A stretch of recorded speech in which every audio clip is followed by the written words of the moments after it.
여호수아 6장 8절입니다. 8절부터 마지막 절까지 예루살렘 정복 이야기인데요.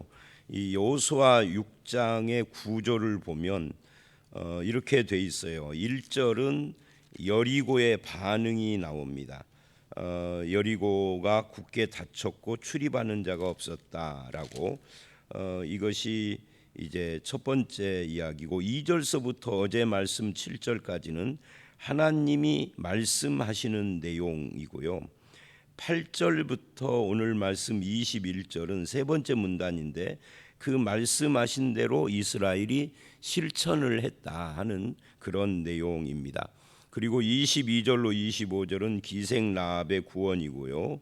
26, 7절에 저주로 맹세하고 결론을 내리는 그런 구조로 되어져 있습니다. 그래서 전체가 5문단 정도로 돼 있죠. 1절이 여호와의 반응이다라고 빼서 그래서 전체가 5문단이 되는 겁니다.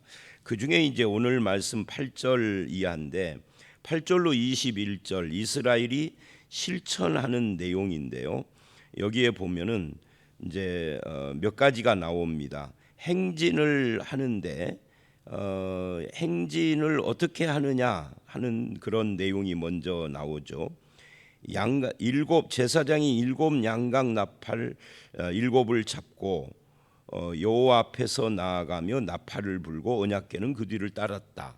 그리고 9절을 보면 무장한 자들은 나팔 부는 제사장들 앞에서 행하며 후구는 궤를 따르고 제사장들은 나팔을 불며 행진했다. 그러니까 제사장들, 나팔 부는 제사장들과 언약궤가 있고 무장한 자들이 그 제사장들 앞에 있고, 그리고 이 언약궤 뒤에 나머지 이스라엘 백성들이 쭉 따라가는 이런 과정인데, 여기서 핵심이 나팔을 불었다라는 것과 언약궤와 제사장 이런 거죠. 이 언약궤는 하나님의 임재를 상징한다 하는 것을 이미 말씀을 드렸고, 제사장은 하나님을 섬기는 자들이고, 양각 나팔을 불었다 하는 것은 어제도 제가 설명한 것처럼 구약의 나팔은 일반용하고 제사장용하고 이렇게 둘로 나누어집니다. 그런데 그 일반용은 보통 군대가 행진하고 소집하고 또는 어떤 그 경고하고 하는 그런 용으로 사용을 하고, 제사장의 나팔은 제사와 절기를 선포하는, 그래서 하나님이 여기에 임재하신다라고 하는 것을 선포하는 용도로 사용을 해요. 그래서 양각 나팔이라는 것은 그래서 이 일반용 나팔하고 좀 달라서 그 끝이 위로 구부러진, 여러분이 아마 사파 같은 데서 좀 봤을 거예요. 끝이 이렇게 입 있는 데는 좀 가늘고 위로 가면서 넓어지는데 그게 끝이 위로 이렇게 되어 있는, 그게 이제 양각 나팔, 양의 뿔로 만든 것이다. 양각이라는 것이 각이 뿔이라는 거고 양의 뿔이라는 거예요. 이게 이제 제사장용입니다. 구약에서 여기 말고 출애굽기 19장 13절 시내산에 하나님이 나타나실 때, 그때도 이제 이런 현상이 있었죠. 이걸 요벨이라고 그래요. 소파르와 요벨, 이렇게 그 나팔이 달라지죠. 말하자면 여리고 이런 이야기들이 계속 중복해서 나팔 이야기가 계속 나오는 이유, 어제 제가 그 말씀드렸죠. 나팔이라는 것이 14번 이상 이 본문에 나오는데, 이렇게 나오는 이유는 여리고는 이스라엘의 함성 때문에 무너진 것이 아니다. 여리고는 하나님께서 나타나심으로 무너진 거다. 즉 하나님의 역사다 하는 것을 이렇게 보여주고 있는 겁니다. 하나님의 심판인 거죠. 그러니까 지금 이 본문에서는 여리고를 정복할 때 인간의 어떤 작전이니 무슨 인위적인 어떤 것들, 이런 것들은 하나도 나타나지 않아요. 보통 성을 공략을 하려면 공성 전략이라는 것을 세워요. 포위를 일단 하고, 그리고 성벽을 올라타든지 성문을 뭘로 이렇게 부수든지 이런 과정인데, 그런 것이 전혀 없어요. 전혀 없이 그냥 하나님께서 하라는 대로만 하고 나팔만 불었어요. 그리고 마지막 날에 외치라 그러니까 무너졌다 그러거든요. 어떻게 진짜 이렇게 무너지는 일이 정말 있었을까? 이게 역사적 사실일까? 이것에 대해서 사람들이 굉장히 의문을 갖고 이건 말이 안 된다. 요거는 일종의 신화 같은 거다. 이렇게 생각을 했어요. 그런데 실제로 고고학자들의 발굴로 여리고터에 이 여리고 성이 무너져 있는 것이 발굴이 된 적이 있죠. 그래서 이 부분은 그렇게 역사적 사실로 결말이 났어요. 그러니까 이건 하나님의 승리다. 인위적인 인간적인 무엇이 작동한 것이 아무것도 없다. 하나님의 승리는 어떻게 해야 되느냐 하면은 이렇게 돼야 되죠. 이 전쟁이 하나님의 승리니까 이 전쟁의 모든 것을 하나님께 바쳐야 된다. 그래서 바쳐라라는 말이 그 다음에 이어지죠. 그게 17절 이하에 나오죠. 17절, 18절, 19절을 보면 성과 그 가운데 있는 모든 것은 여호와께 온전히 바치되 기생 라합과 그 집에 동거하는 자들은 살려주어라. 너희는 온전히 바치고 바친 것 중에 어느 것도 취하지 말아라. 그 바친 물건에 손대지 말아라. 이렇게 지금 바쳤다라는 말을 계속 반복을 또 해요. 이게 왜 그러느냐면 이게 여호와의 승리니까 하나님께 바쳐져야 된다는 거죠. 인간의 승리면 어떻게 되는 거죠? 전쟁에 참여한 장군과 장수들이 그 탈취한 전쟁의 승리에서 얻은 것들을 사람과 물건을 나누어 갔죠. 그런데 여기는 여호와께서 하신 것이니까 여호와께 바쳐야 된다. 그러니까 여호와께 바치는 물건은 뭐예요? 사람이 손댈 수 없다. 이 바쳐졌다. 사람은 죽이고 그리고 물건은 인간이 손대지 않고 여호와의 전 창고에다가 이렇게 드려야 된다라고 그렇게 지금 말하는 것은 결국은 이게 여호와의 승리다 하는 것을 보여주는 것이다. 그래서 오늘 말씀에서 첫 번째로 중요한 것이 여호와의 승리 이거거든요. 그러면 이스라엘이 해야 할 일은 뭐냐? 이스라엘이 해야 할 일은 딱 하나예요. 침묵 속에 행진하는 거예요. 그게 10절이죠. 너희 음성을 들리게 하지 말아라. 외치지 않는 정도가 아니라 들리게 하지 말라라는 말은 옆 사람에게도 들리지 않게 해라. 침묵을 요구하는 거죠. 옆 사람과 수군거리지도 말아야 하는 거예요. 그냥 오직 침묵 속에서 하나님이 하라는 말씀을 따라서 행진만 하는 거예요. 행진하고 와서는 뭐를 했죠? 그건 잤다 그래요. 일곱째 날 7바퀴를 돈 걸 보면은 6일 동안 한 바퀴씩 돌으면은 굉장히 많은 시간이 남았을 거예요. 그 많은 시간 동안 한 일이 아무것도 없어요. 그냥 사는 거죠. 그리고 저녁이 되면 자고. 그러니까 침묵을 철저히 요구를 했다. 여러분 생각을 해보세요. 이스라엘 중에는 똑똑한 사람들이 있었을까요? 없었을까요?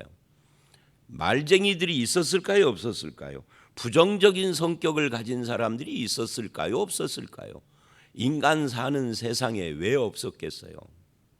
어디에나 그런 사람, 똑똑한 사람, 말쟁이, 부정적 성격을 가진 사람이 있을 거예요. 속으로 아니 도대체 이게 뭐 하는 짓이냐? 전쟁에서 이게 무슨 소풍하듯이 한 바퀴 돌고 집에 와서 자? 이게 도대체 뭐 하는 짓이냐? 이 집도 여성한 집이 아니라 텐트인데 우리가 40년을 고생을 했는데 이제는 좀 제대로 된 곳에서 자고자 지금 가나안에 들어왔는데 이게 뭐 하는 짓이냐? 빨리빨리 뭐를 좀 해야지.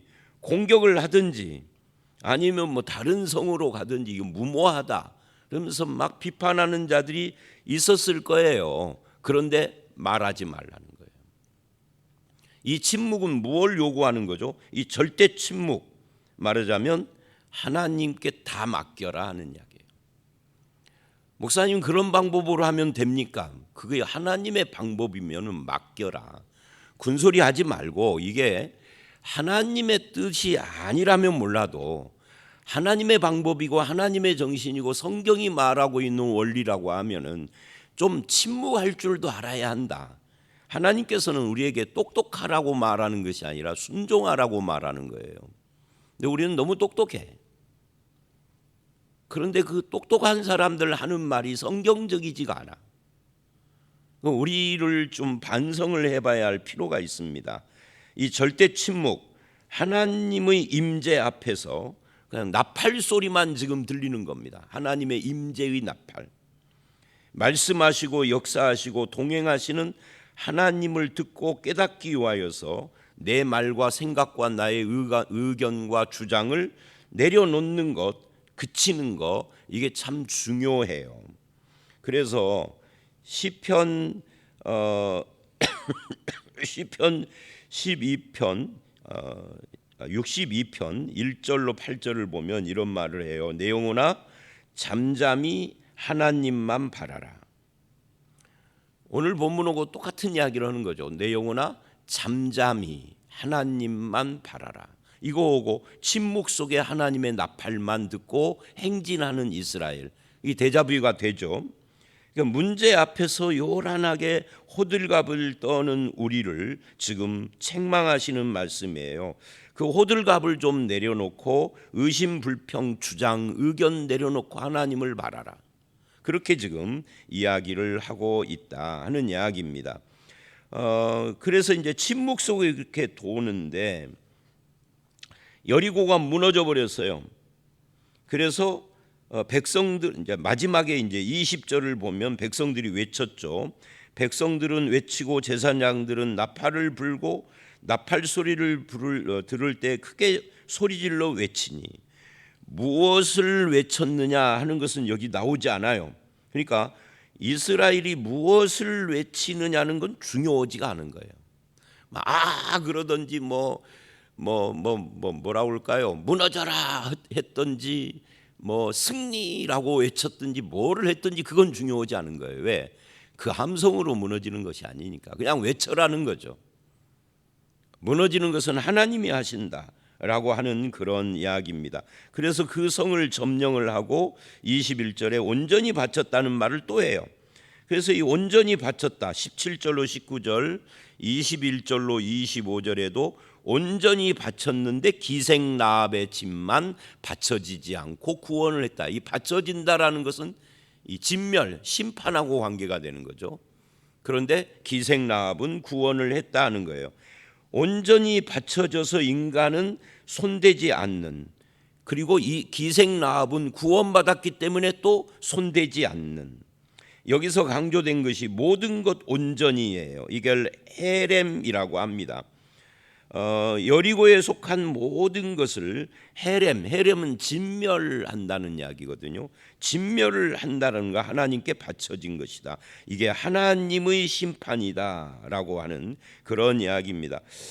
그러나 라합에게 속한 것은 손을 대지 않았다. 구원입니다. 마치 출애굽을 할 때 애굽 사람들의 집을 치실 때 이스라엘 집에만 아무 일도 일어나지 않는 거고 비슷한 그런 이야기죠.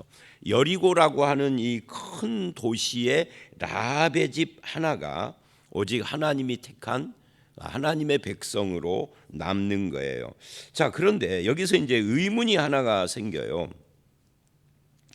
가나안 땅 사람들이 도대체 무슨 죄를 지었기에 하나님께 온전히 바쳐지는 심판을 당하게 되는가? 근데 창세기를 쭉 읽어보면 창세기에서부터 여호수아까지를 쭉 이 모세 오경과 여호수아를 읽어보면 가나안 땅에 대해서 그런 이야기를 합니다. 가나안 땅을 하나님께서 아브라함과 그 자손에게 주었는데 왜 아브라함 당대는 주지 않고 이 모세 시대에 주시는가에 대해서 하나님이 아브라함에게 이 가나안 땅에 그 사는 사람들의 죄악이 아직 가득하지 않아서 관영하지 않다. 그 잘 살고 있는 이 가나안 땅 사람들을 진멸한 것은 아니다 하는 이야기예요. 예를 들면 아브라함이 만난 그 멜기세덱, 이 멜기세덱을 시편 110편 4절에서는 예수님의 모형으로 제시를 하고 히브리서에 가보면 이 멜기세덱이 히브리서 7장에 바로 예수님을 예표하는 영원한 제사장, 하나님의 제사장이고 왕이다 그러거든요. 그게 살렘 왕이에요. 예루살렘. 가나안 땅이거든요. 이방인이거든요. 그러니까 아브라함 시대에는 아브라함만 하나님을 믿은 게 아니에요. 아브라함 이외에 욥도 하나님을 믿었었죠. 욥도 아브라함과 동시대예요. 욥의 세 친구가 비록 욥에게 상처를 줬지만 이 사람들도 하나님을 믿는 사람들이었어요. 엘리후도 그렇고요. 그러니까 욥과 세 친구와 엘리후 합하면 5사람이죠. 5사람만 여호와를 믿었을까요? 아니죠. 욥기에 등장을 5사람이 했다는 거지.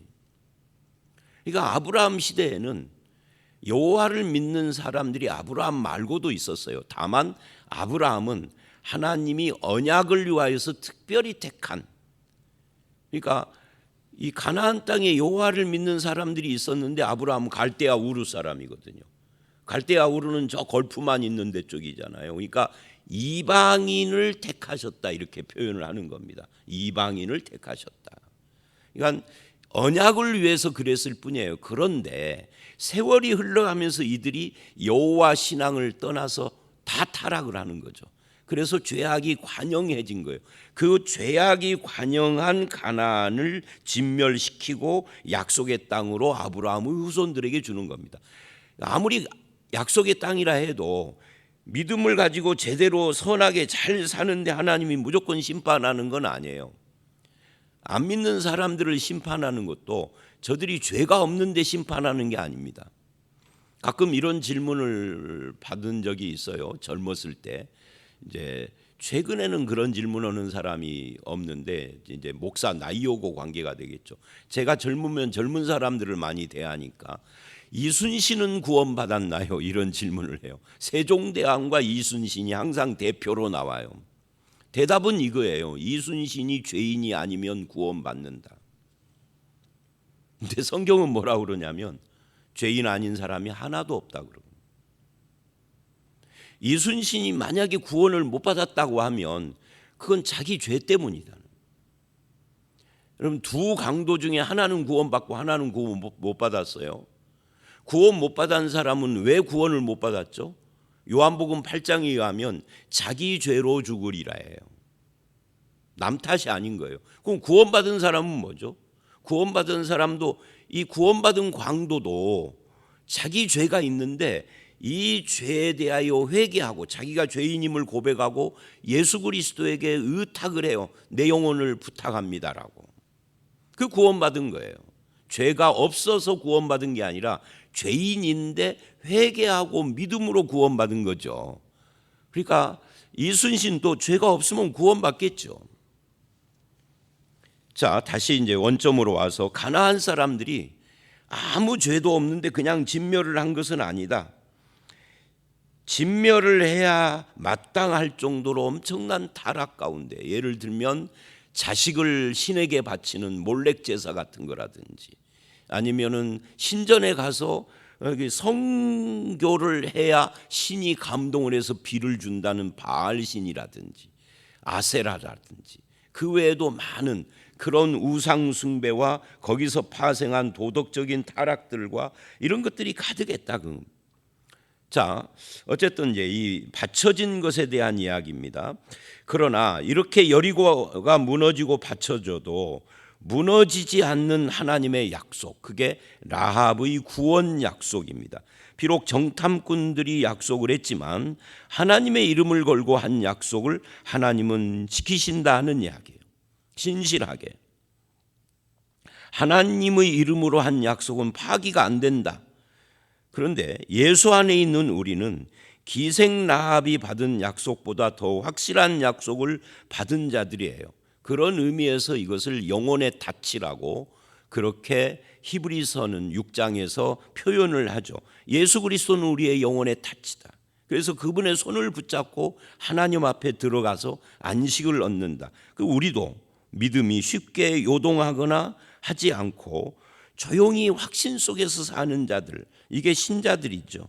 자기 문제에 대해서, 세상이 주는 상처에 대해서, 억울함에 대해서 하나님을 의지하고 십자가를 묵상하고, 마치 기생 라합과 그에게 속한 자들이 여리고가 무너지는 중에도 구원받은 것처럼 우리는 그렇게 하나님을 의지하는 자가 되었다라는 이야기를 하는 겁니다. 그게 이제 25절까지의 이야기예요.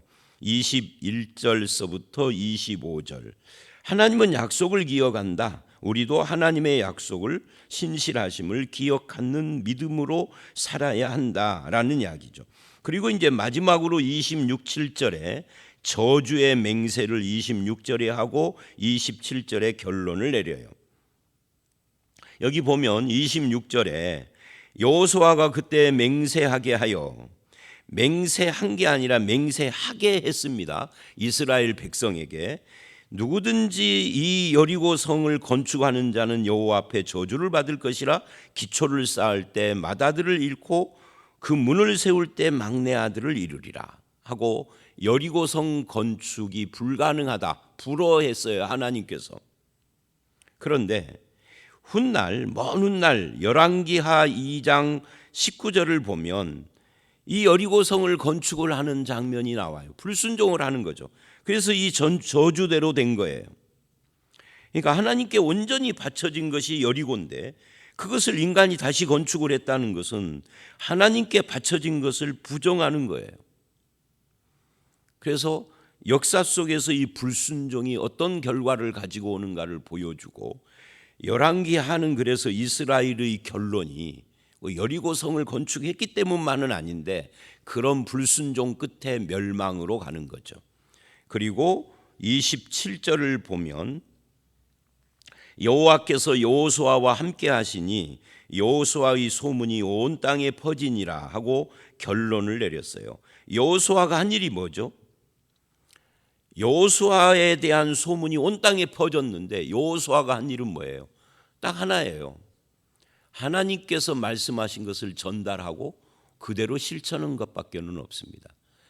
여호수아가 한 일은 그거예요. 물론 실제 현장에서 우리가 가서 봤다고 하면 여리고성이 무너졌는데 그걸로 끝난 게 아니라 전투가 있었겠죠.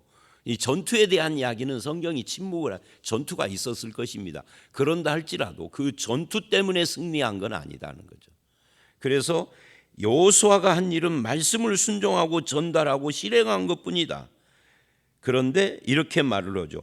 여호수아와 여호와께서 여호수아와 함께 하시니, 이게 결론인 거예요. 우리는 하나님이 나와 함께하는 이것이 가장 중요하다라는 것을 여기서 배우는 겁니다. 내가 무엇을 하는 것보다 하나님이 나와 동행하는 것이 훨씬 중요한 거예요. 하나님이 무슨 복을 주었다 이거보다 하나님과 동행하고 동거하는, 동거가 동고가 아닙니다. 고는 고난을 함께 한다는 뜻이고요. 동거는 함께 산다는 거예요. 그러니까 동거하고 동행하는 삶이 신앙이에요. 이것을 여호수아는 이것을 했을 뿐인데 하나님이 그를 높이신 거죠. 내가 나를 스스로 높이려고 애를 쓰는 것이 아니라 하나님이 높여주시고 나는 하나님과 동행하고 동거하고 순종하고 말씀대로 실행하는 그런 삶을, 이것이 하나님의 방법이다. 아니 목사님, 난 그렇게 철저히 했는데 하나님이 나를 안 높여주셨어요. 안 높여주셨으면 내 그릇이 그 수준인가 보죠. 그걸 받아들이면 돼요.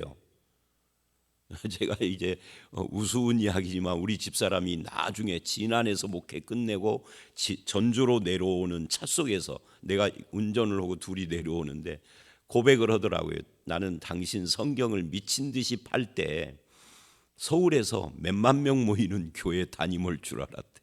근데 시골로 내려오자고 그러는데 기가 막히더래요. 내가 그랬어요. 하나님이 주신 내 분량이 그건데 뭐. 하나님께서 주신 분량을 그냥 감사히 만족하고 아멘하면 되는 것인데, 우리는 스스로 자기의 수준을 어디에 놔놓고 목표, 그러니까 뭐 목적이 이루는 삶 뭐 이런 것에 우리가 이 현혹이 돼가지고 인간의 비전을 자꾸 강조를 한다고요. 인간의 비전은 없어요. 하나님의 비전에 우리가 따라가는 거죠. 하나님이 나를 위한, 나를 향한, 내 인생을 향한 하나님의 뜻과 비전, 소망, 그것을 따라가는 거죠. 그리고 그것은 하나님이 내가 나를 볼 때는 내 그릇을 크게 보잖아요. 누구나 다. 하나님이 볼 때 네 그릇은 그게 아니라 이거야. 거기에 아멘 하는 것이죠. 여호수아가 하나님과 함께하니 하나님께서 그를 높인 거예요. 갈렙은 하나님과 함께하지 않았을까요? 아니죠. 갈렙도 믿음의 사람인데 갈렙의 그릇은 그건 거예요. 하나님이 쓰시는 용도가 다른 거죠. 거기서 만족하는 거죠. 자, 오늘 말씀 결국 이스라엘이 한 일도 없고 여호수아가 한 일도 없고 하나님의 나팔과 함께 하나님이 하셨다. 그래서 하나님께 바쳐진 거다.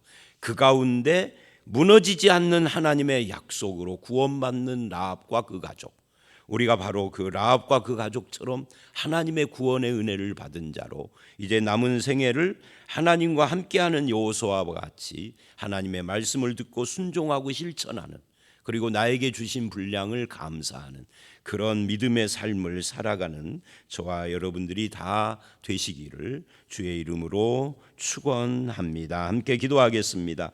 하나님 아버지, 이 여리고성이 무너지는 장면을 볼 때 우리가 하나님을 믿는다는 것이 무엇인지를 다시 한번 생각을 해봅니다. 내 힘과 능력과 나의 계획과 지혜와 나의 어떤 비전과 꿈을 통하여서 이루어지는 것이 아니라 하나님께서 나타나심으로써 이루어진 것을 봅니다. 그래서 하나님께 바쳐진 것 중에서 구원받은 자를 바쳐진 물건들 가운데서 건져주신 하나님의 은혜가 우리의 구원인 것도 확인을 했습니다. 아버지 하나님, 내가 구원받은 주의 백성 된 것 늘 감사하며 여호수아처럼 그 말씀을 듣고 순종하고 그 말씀을 따라 실행하는 그런 삶을 살게 하여 주시옵소서. 하나님과 함께하며 동행동거하는 사람을 높이시는 하나님, 우리의 분량대로 쓰셔서 우리를 들어 쓰시는 하나님을 의지하고 우리의 남은 생에도 나아갈 수 있도록